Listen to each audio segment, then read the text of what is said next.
Hello दोस्तों, स्वागत है आपका अपने इस YouTube चैनल में। और आज हम लेकर के आए हैं फिजिक्स के एक बहुत ही बेहतरीन टॉपिक जिसका नाम है वेग। और अगर हम इस टॉपिक की बात करें तो इस टॉपिक से बहुत ही बेहतरीन तरह के क्वेश्चन सभी तरह के कॉम्पिटिटिव एग्जाम में पूछे जाते हैं, है ना दोस्तों। तो वेग क्या होता है, हम इसको आज बेहतर तरह से सीखने वाले हैं और इससे जिस तरह के न्यूमेरिकल्स वगैरह भी पूछे जाते हैं उन सारी चीजों पे हम लोग चर्चा करने वाले हैं। तो मैं आपको यह बता दूं कि वेग जो होता है दोस्तों, वह एक तरह का चाल होता है। वेग कोई दूसरा चीज नहीं है। वेग और चाल में कोई अंतर नहीं है। जिस तरह का चाल होता है उसी तरह का वेग भी होता है। बस अंतर इस बात का है कि चाल जो होता है वह सिर्फ और सिर्फ परिमाण के लिए संभव है, जबकि वेग परिमाण के साथ साथ दिशा के लिए भी संभव होता है। तो मैं यहीं से अंतर स्पष्ट कर देता हूं कि चाल जो होता है वो प्रति इकाई समय में तय किया गया किसी भी वस्तु के द्वारा दूरी होता है, जबकि वेग किसी समय अंतराल में तय किया गया किसी भी वस्तु का विस्थापन होता है।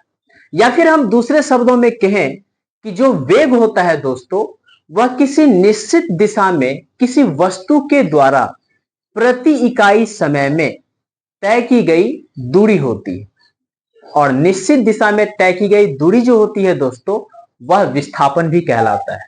तो हम यहां से कह सकते हैं कि जो वेग होता है, वेग में परिमाण और दिशा दोनों निश्चित है, इसलिए हम कह सकते हैं कि वेग जो होता है एक सदिश राशि होती है।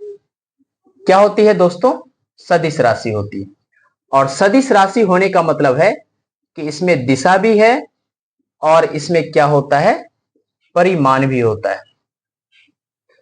अगर हम वेग का एक स्पेसिफिक डेफिनेशन की बात करें तो हम कह सकते हैं प्रति इकाई समय में, प्रति इकाई समय में किसी वस्तु के द्वारा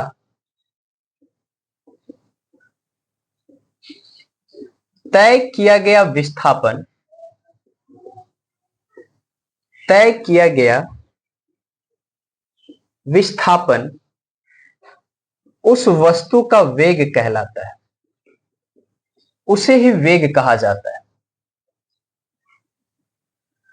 अगर हम वेग की बात करें तो वेग को हम लोग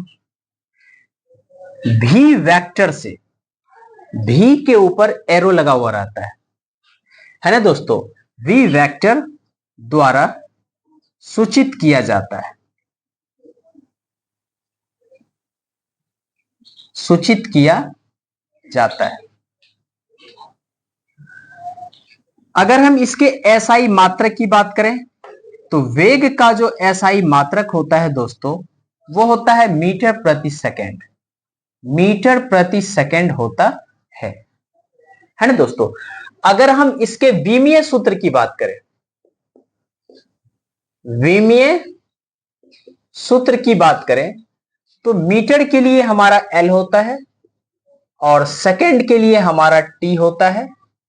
तो हम कह सकते हैं कि इसका विमीय सूत्र एल टी इनवर्स, या हम कह सकते हैं m पर पावर 0 एल टी पर पावर -1। या तो आप ये कहिए या ये कहिए या फिर ये कहिए, तीनों के तीनों वेग का क्या होता है, विमीय सूत्र होता है ना दोस्तों। अब देखिए यहां पर क्या है, वेग में दिशा भी होता है और परिमाण भी होता है। अगर हम वेग के परिमाण की बात करते हैं तो वेग का जो परिमाण होता है ना दोस्तों, वो प्लस में भी होता है जिसको पॉजिटिव कहते हैं, माइनस में भी होता है जिसको हम लोग नेगेटिव कहते हैं, और वेग का परिमाण शून्य भी हो सकता है। क्यों? क्योंकि वेग में क्या है दोस्तों, तो वेग में विस्थापन है ना दोस्तों। वेग में क्या है, विस्थापन है। यहां से हम कह सकते हैं कि वेग जो होता है वो वेग होता है विस्थापन बटा समय। यही तो वेग है, विस्थापन बटा समय। अर्थात विस्थापन को जब समय से क्या करते हैं, भागा देते हैं, तो जो भी उसका वैल्यू फाइंड आउट होता है वही क्या कहलाता है, वेग कहलाता है। तो आपको याद रखना है वेग का परिमाण प्लस भी होता है, माइनस भी होता है और शून्य भी होता है। एक इंपॉर्टेंट पॉइंट आपको ये याद रखना है कि वेग जो होता है दोस्तों, किसी भी वस्तु का वेग उसके दिशा को बदलने से बदला जा सकता है। जैसे मान लीजिए कोई भी वस्तु है, पूर्व दिशा की ओर जा रही है, मान लीजिए पूर्व दिशा की ओर जा रही है, अचानक क्या किया, हम उसके दिशा को बदल दिए, उत्तर दिशा में उसको क्या किए, मोड़ दिए। तो जैसे उस वस्तु को उत्तर दिशा में मोड़ेंगे तो उस वस्तु का जो वेग होगा ना, वो पहले की अपेक्षा क्या हो जाएगा, कम हो जाएगा, है ना दोस्तों। या हम कह सकते हैं कि पहले की अपेक्षा बढ़ जाएगा। ये डिपेंड करता है किस पर, एक बल है जिसको हम लोग आगे चलकर पढ़ेंगे, एक होता है सेंट्रीपिटल फोर्स, एक होता है सेंट्रीफ्यूगल फोर्स, एक को कहते हैं अपकेंद्रीय बल, है ना दोस्तों। तो वो बल जब हम लोग पढ़ेंगे तो उसमें हम लोग सीखेंगे कि आखिर उसका वेलोसिटी बढ़ या घट कैसे जाता है। तो सिर्फ आपको इतना याद रखना है कि अगर हम वेग की दिशा को बदलेंगे, किसी भी वस्तु की दिशा को बदलेंगे, गतिशील वस्तु की दिशा को बदलेंगे, तो उस वस्तु का वेग तो घट सकता है या बढ़ सकता है, अर्थात वेग का मान भी क्या हो जाएगा, बदल जाएगा। दिशा के बदलने से वेग का मान क्या हो जाता है, बदल जाता है। ये बात आपको वेग से रिलेटेड याद रखना है। अगर हम इसके प्रकार की बात करें तो वेग के भी 4 प्रकार बतलाए गए हैं, लेकिन कॉम्पिटिटिव एग्जाम में हम लोगों को 2 ही प्रकार याद रखना है, एक प्रारंभिक वेग और एक अंतिम वेग। फिर भी मैं आपको उन चारों वेग पर भी चर्चा कर देता हूं, और आपका जो ये कॉम्पिटिटिव वाला वेग है जिसमें हम लोग प्रारंभिक और अंतिम वेग को पढ़ते हैं, उस वेग की भी चर्चा मैं आपके सामने कर देता हूं, है ना दोस्तों। आप इस वीडियो के अंत तक बने रहें। देखिए दोस्तों, अगर हम वेग के प्रकार की बात करें तो सबसे पहला आता है इसका एक समान वेग, जिसको हम लोग यूनिफॉर्म वेलोसिटी कहते हैं। दूसरा आता है असमान वेग, जिसको हम लोग नॉन यूनिफॉर्म वेलोसिटी कहते हैं। तीसरा आता है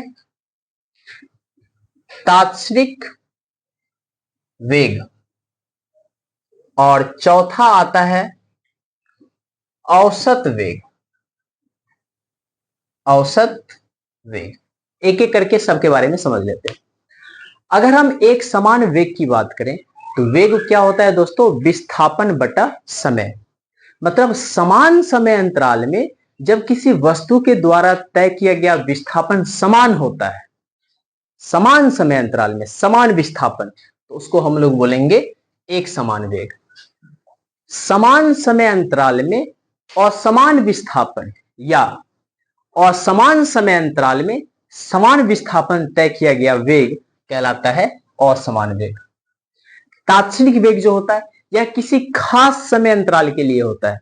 जैसे मान लीजिए कोई गाड़ी है, सुबह के 6 बजे से लेकर के लगातार 11:55 तक चलती है ना दोस्तों। तो आपसे पूछ देगा उस गाड़ी के बारे में कि बताइए वह गाड़ी 9:45 में, है ना, कितने के वेग से चल रही थी, कितने के रफ्तार से चल रही थी। तो किसी खास समय अंतराल के बारे में जब पूछा जाता है, उस समय की जो वेग होती हैं उन वेग को ही तात्क्षणिक वेग कहा जाता है। और एक होता है औसत वेग।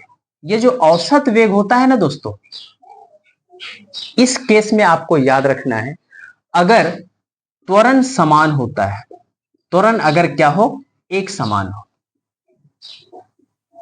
त्वरण अगर क्या हो, एक समान हो, तो हम कह सकते हैं कि जो औसत वेग होता है वह होता है u प्लस भी बाय 2।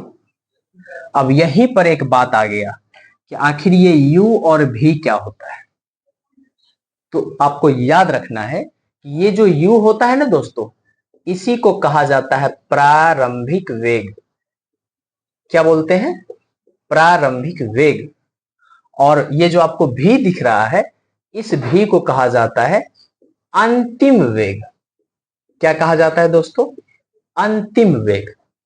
और पूरे कॉम्पिटिटिव एग्जाम में इन चारों के बारे में जो हम लोग अभी सीखे, इससे रिलेटेड क्वेश्चन आने की संभावना बहुत कम होती है। और न्यूमेरिकल्स में भी सिर्फ और सिर्फ हम लोगों को u और v जानना पड़ता है। u और v अगर हम जान गए मतलब वेग जान गए। u और v पर ही सारा चीज है, सारा कॉन्सेप्ट है। तो u क्या होता है? प्रारंभिक वेग। v क्या होता है? अंतिम वेग। प्रारंभिक वेग किसे कहते हैं? जैसे मान लीजिए कोई भी वस्तु विराम अवस्था में थी, रुकी ही थी, अब रुकी ही है तो अब चलना शुरू करेगी, यात्रा तो करने के लिए चलना पड़ेगा, तो रुकी हुई है अब चल रही है। तो रुकी हुई जो थी उस समय उस वस्तु का वेग क्या था? शून्य था।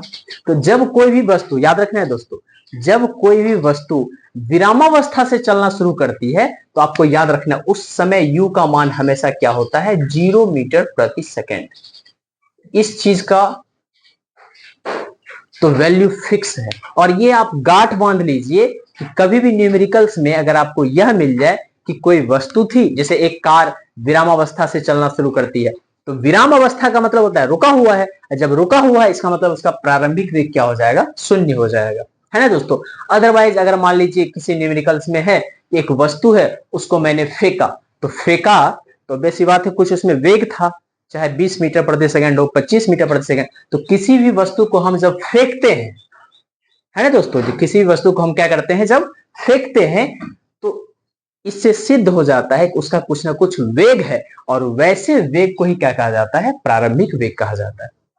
और अंतिम वेग की अगर बात की जाए तो अंतिम वेग जो होता है दोस्तों, वो रुकने से तुरंत पहले का वेग होता है। गाड़ी चल रही है, कोई भी वस्तु चल रहा है, लेकिन चलते चलते जब रुकेगा तो रुकने से तुरंत पहले का जो वेग होता है, वैसे वेग को क्या कहा जाता है? अंतिम वेग। जैसे मान लीजिए हम क्या करते हैं, एक प्लास्टिक बॉल को नीचे से ऊपर की तरफ थ्रो करते, फेंकते हैं, है ना दोस्तों। नीचे से जब ऊपर फेंकेंगे तो एक ऐसा समय आएगा जब वह गेंद ऊपर जाते जाते कहीं ना कहीं रुक जाएगा, और जहां रुकेगा उस समय उस वस्तु का वेग, उस गेंद का वेग क्या हो जाएगा? शून्य हो जाएगा।